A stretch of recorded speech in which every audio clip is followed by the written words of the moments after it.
pas le boire dans la télé électrique. Le carte magique, manager sera roi de l'énigme. Il sait comment prendre les statistiques. Salut la team Sora, j'espère que vous êtes en forme. On se retrouve pour la projection galerie hebdomadaire. C'est celle de l'ami Sora FCL alias Marco, la 61e. J'ai eu le plaisir de le recevoir dans un blabla Sora. Il m'a demandé de faire sa projection galerie. Regardons tout de suite. Voici donc sa galerie, un montant estimé à 395 €. Il a 224 cartes limited, 6 cartes rares. Il a gagné 38 récompenses, 38 cartes et il est là depuis le 8 février 2022. Il a un reward winning line-up de 3% avec Ezequiel Barco comme plus gros GOAT. Au niveau de sa moyenne par carte, c'est de 1,70 comme on le voit là, avec un prix total de 380 € en carte limited. J'ai exclu les 6 cartes rares, je te conseille d'ailleurs de les vendre. C'est un joueur feeling, c'est-à-dire sans stratégie, il l'avait exprimé lors du blabla Sora. Son objectif, c'est tout simplement d'avoir du fun et puis d'aligner ses joueurs, il prend du kiff. Là-dessus, il y a beaucoup de managers comme ça. Au niveau de son état des lieux, c'est plutôt hétéroclite, on va dire, 23% de champion, 19% en challenger, 42% en contender, c'est quand même la priorité, et 10% en MLS. Voici donc ce que je lui construis. Je lui garde une championne in avec son stack Aston Villa notamment. Ici, je lui mets également une championne classique, parce que j'ai vu que tu avais Donovan Léon. Tu as quelques bons joueurs que je garde. Je viens quand même ajouter un peu de qualité et j'expliquerai pourquoi ensuite. Au niveau de la MLS, je te garde une classique ici et je te garde une châle in également avec ton stack Burnley. Au niveau de la U23, j'ai vu que tu avais Epolo. Tu as quelques joueurs que tu peux intégrer encore en U23. En MLS, je vends 6 rois, plus quelques attaquants. J'ai vu que tu en avais quand même beaucoup. Pour moi, ça ne sert pas à grand-chose au vu de ton effectif. Je garde évidemment ton stack Burnley, comme je te l'ai dit, en basculant quand même pas mal de joueurs en U23 l'année prochaine, notamment Trafford, CJ et Gan Riley. Bon, si ça monte, ça sera plus compliqué, effectivement, en première ligue. J'ai vu que tu avais 2 Brownhill en in. J'en vends un, effectivement. Au niveau de la contender, c'est là que c'est intéressant parce que c'est là que tu as les plus belles cartes, l'ami Marco. Je te garde quelques cartes in-season que tu as déjà pour les réutiliser, pourquoi pas en classique. Alors je garde essentiellement un 2 par ligne comme tu le vois parce que ça va bientôt passer effectivement en classique suite à l'arrêt de la saison. Par contre, j'ai vu que tu avais un gardien effectivement côté J-League. J'ai vu que tu avais aussi un milieu ici. Du coup, je me suis permis de venir renforcer ta contender via la J-League. C'est ce que je vais te présenter après. Par contre, ça manquait de défenseurs et d'attaquants en Asia. Moi, je trouve que c'est intéressant pour continuer à kiffer cet été. Ensuite, au niveau de tes classiques, c'est là que tu as Barco, le GOAT, Mastantuono, le jeune prodige. J'ai vu que tu avais aussi du Fitz, évidemment, du Croupi, évidemment, en tant que supporter de Lorient. Depay, Armani ici, Diaz ici. Je t'ai repéré 2 joueurs qui sont un peu sous les radars, mais je pense que tu vas kiffer. Sinon, je garde effectivement, tu as beaucoup d'América. Garde-les parce que on est en plein dans la saison América, donc tu vas kiffer. Évidemment, pour finir, je garde ton stack Lorient. Ça manque de qualité pour moi en défense par contre, donc j'investis en America sur des joueurs sous les radars. Ça te permettra aussi, pourquoi pas, de augmenter, j'ai envie de dire, la qualité de ton équipe classique en contender. Pour résumer, et avant de vous présenter évidemment les joueurs que je propose, j'ai mis en champion de bien penser à prendre les gardiens remplaçants évidemment. Ici j'ai vu que tu avais Léon, j'ai vu que tu avais Martinez, mais tu n'as pas les remplaçants. Quand on a un prix d'un gardien, surtout autour de 16,70, je pense que le remplaçant, il faut le prendre, c'est Olsen il me semble à Aston Villa, il ne doit pas coûter très cher. Ça manque de milieu de qualité, c'est pour ça aussi que je suis venu t'en conseiller 2. Et puis j'ai vu que tu avais 2 Robertson, garde pour l'année pro au vu du prix, mais bon, peu d'intérêt pour moi de doubler comme ça des joueurs comme Robertson, sauf si, bien entendu, ça marche, mais je crois que tu l'as acheté 15 € et qui vaut moins d'1 € aujourd'hui, donc ça devait être un achat précédent.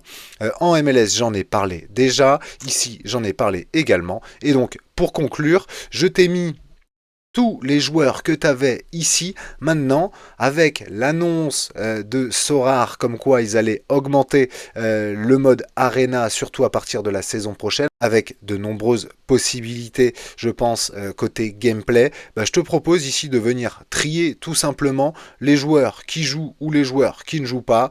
En gros, j'efface tout ici, je mets 0. Hop, là, tu as tous tes joueurs qui ne jouent pas. Alors attention, il y en a qu'il faut garder. Le petit Echeverry, par exemple, la pépite qui est à Manchester Manchester City, l'ancien de River, mais sinon, pour moi, tu peux venir te débarrasser de pas mal de joueurs comme on voit là, en tout cas essayer de les trade si jamais ça marche. Et puis, je te conseille quand même d'épurer pas mal ta galerie. C'est vrai que quand on a une moyenne comme toi par carte ici de 1,70, bon, ça reste très bas. Maintenant, si tu kiffes avec, j'ai envie de dire, je suis personne pour te dire de vendre ou pas, mais voici comment je l'orienterai, en tout cas comment je ferai des rosters structurés, justement pour que ça soit plus clair pour toi aussi, plus facile certainement, et puis évidemment en gardant quand même quelques cartes auxquelles tu es attaché pour aller les aligner peut-être en arena. C'est pour ça que je t'ai gardé d'ailleurs pas mal de gardiens ici pour jouer aussi les compétitions spéciales ou autres.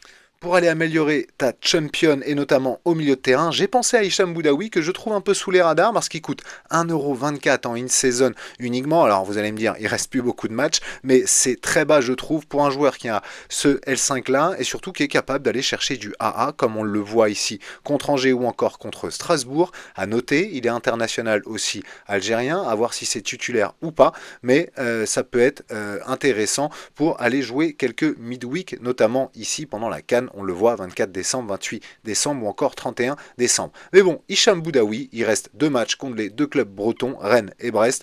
J'ai pas envie que ça perfe pour Nice, mais lui, je sens bien, il peut perfer, je trouve intéressant sur cette fin de saison. Et enfin, j'en ai déjà parlé de nombreuses fois, c'est Lamine Camara, jeune encore, l'ancien Messin, U23 jusqu'en 2028, 2€ seulement.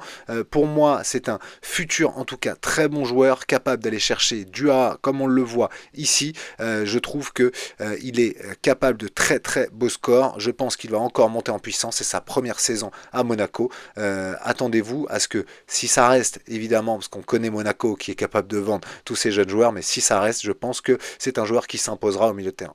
Pour aller kiffer maintenant en contender in-season, je te propose d'aller regarder les quelques joueurs de G-League que je t'ai trouvés. Je vais aller assez vite parce qu'il y en a pas mal. On commence en défense avec Tatsuta, 3€ en in-season quand on sait qu'on est en début de championnat aussi en Asia. Je trouve intéressant lui parce que même si son équipe performe pas forcément, le Fadjano Okayama, lui par contre c'est du AA quasiment à chaque match. Donc ça c'est plaisant, ce côté régulier aussi. Je pense que les anciens managers de Sorare vont le connaître, c'était un ancien GOAT, Shinosuke Atanaka. C'est un défenseur aussi, 6,50€ en in-season. Lui, il peut retrouver ses lettres de noblesse, je pense, capable de faire d'excellents scoring. Il a été blessé aussi un petit moment, il est revenu. C'est un joueur qui peut être une pièce maîtresse, bien sûr, du côté de Cerezo Osaka. Au milieu de terrain, un petit joueur à 4,60€ en in-season, c'est Kumazaka du Kashiwa Reysol. Je trouve intéressant parce qu'on le voit là, notamment sur son dernier match ici, quasiment 50 de AA. C'est toujours bon à prendre, ça en fait très régulièrement un joueur qui n'est pas souvent décisif, mais par contre capable, comme on le voit, d'être très régulier. Dans la même équipe, Tojiro Kubo aussi, lui c'est un milieu droit à 2,82€ seulement en in-season. Pareil, ce que j'aime bien c'est que pour un milieu sur un côté, notamment ça dribble, ça déborde, donc c'est capable d'aller chercher un peu de AA. Quand c'est décisif, ça peut être intéressant en espérant que ça le soit. Kashiwa Reysol qui réalise un bon début de saison, comme vous le voyez ici, avec très peu de défaites. Devant, Kavric ici à 8€, l'attaquant slovaque de Kashima Antlers. Je trouve intéressant aussi parce que capable d'être décisif comme on le voit ici. Pas terrible ici contre Machida Zelvia. Par contre 21 de AA pour un attaquant, c'est toujours bon à prendre sur le dernier match, même si pas décisif. Pourquoi? Parce qu'il joue aussi sur un côté. Donc c'est des joueurs qui sont plus susceptibles de faire du AA. Lui, j'en ai déjà parlé, j'aime beaucoup. Tono du Yokohama Marinos, j'aime bien parce que bon, quand c'est décisif, ça fait des très bons scores. Mais sinon, pareil, ça joue côté gauche cette fois-ci, mais capable aussi de faire pas mal de bons scores comme on le voit. Donc Tono, moi, ça me plaît bien. Évidemment, tu retrouveras les liens de ces joueurs ici, tout simplement. Je t'ai mis directement le lien vers Sorare Data. Et pour finir, 2 joueurs que j'ai recrutés. Déjà, j'en suis pas peu fier parce que j'ai bien aimé. Pour tout vous dire, j'ai été sur le site web de Sorare Hive ici pour aller scouter pour toi. Et je suis tombé sur quelques joueurs qui, pour moi, sont encore méconnus. En tout cas, connus des spécialistes, je pense, mais méconnus d'un point de vue scoring sur Sorare. Je t'en présente 2. Le premier, je l'ai recruté direct, ancien joueur ici d'Ibiza, comme on le voit. Moi, ce qui m'a plu, c'est tout simplement son scoring depuis qu'il est latéral gauche effectivement à Santos. Alors Santos, c'est pas terrible du tout sur ce début de saison, mais lui, regardez-moi ce all-around score sans être décisif une seule fois. Il a été dans le vert tout le temps depuis le début de la saison. C'est Escobar. J'espère pas lui porter la poisse, mais à 2 euros seulement en classique. Valeur sûre, même pour l'Arena, celui-là, vous pouvez au moins en prendre un peu. Si ça continue sur scoring-là, on est sur un futur GOAT.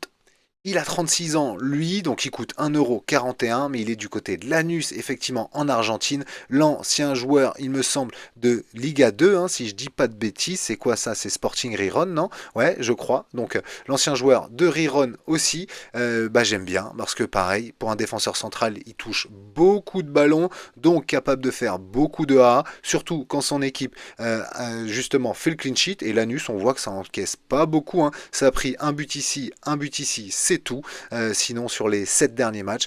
Donc Lanús très solide défensivement, et le papy Cali Izquierdos, lui, il tient la baraque derrière, L15 de 65, L5 de 67. Bon, un joueur qui fait toujours plaisir.